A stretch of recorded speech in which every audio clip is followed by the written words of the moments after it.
The Renewable Energy Integration Facility, or REIF for short, is where we can demonstrate how electricity networks will work in the future and how renewable technologies can be integrated into the grid to meet Australia's energy needs.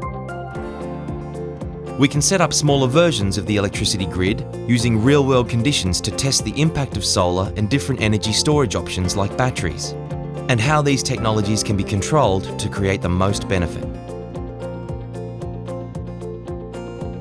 At the distribution board, we can disconnect the REIF from the grid and connect to different on-site power sources like solar.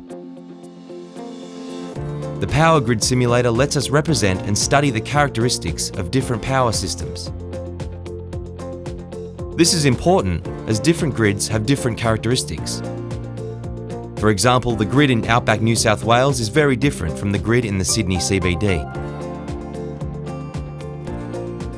We have solar simulators too, so we can run repeatable tests and mimic the conditions of a sunny day, even if it's pouring with rain.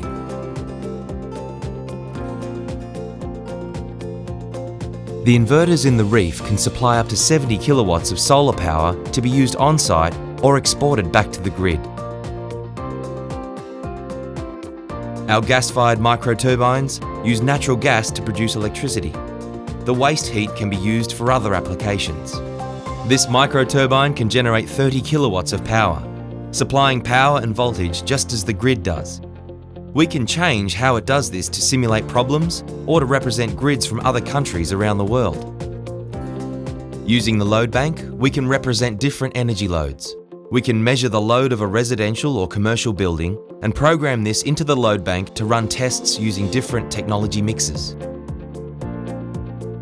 For example, we can find out how a building would perform using 90% solar, all without the cost and disruption of testing this in the real world.